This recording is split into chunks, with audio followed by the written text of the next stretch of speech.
Nasib baik aku bawa selipar sendiri. Surau ni tak ada selipar ni. Alhamdulillah. Nasib baik lah ada selipar. Bagus surau ni. Kalau tak dah basah dah kasut. Ambil wuduk. Uish, pakai selipar aku pula dah. Tak apalah, dapat pahala kat aku juga. Alhamdulillah, settle pun semayang. Hai, bang. Kenapa bang? Tak rasa macam berdosa ke? Semayang, saya boleh lepas semayang. Yalah bang, saya selama ni saya pergi masjid, kadang-kadang saya balik kaki ayam. Ada orang curi selipar saya kan. Daripada kecil saya rasa seumur hidup saya selipar 8 kali hilang, kasut 2 kali hilang. Bang. Tapi saya tak pernah tengok depan mata saya lah. Ni first time lah saya tengok orang berani buat depan mata.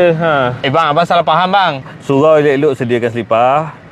Lepas tu abang bawa balik. Lepas tu orang lain nak pakai tak ada. Nanti saya datang lain kali tak ada selipar.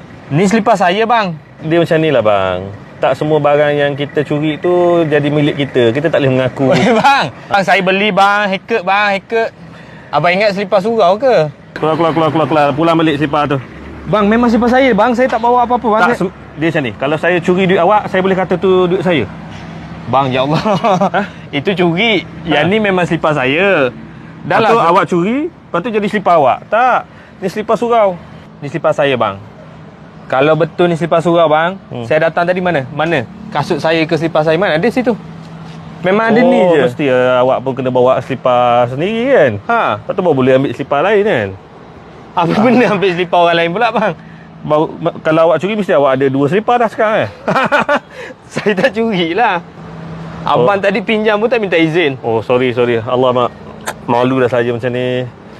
Aduh, silap lah. Saya minta maaf lah bang. Saya ingatkan abang curi selipar. Orang lepas semayang tu bertaubat lah bang. Sorry bang. Husnuzon. Tak apalah bang, sorry abang. Okey, tak apa. Sorry abang, minta maaf abang. Kenapa abang macam tak ada stokin? Abang macam tak pakai stokin, pelik saya. Kasut abang ke tak sebenarnya? Sebab tu saya marah sangat sekarang ni. Kenapa pula? Saya pergi surau. Stokin mana? Ya, saya pergi surau hari tu. Saya ambil wuduk buka stokin. Lepas tu? Saya keluar stokin dah tak ada. Mustahil. Orang curi stokin je, tak curi kasut.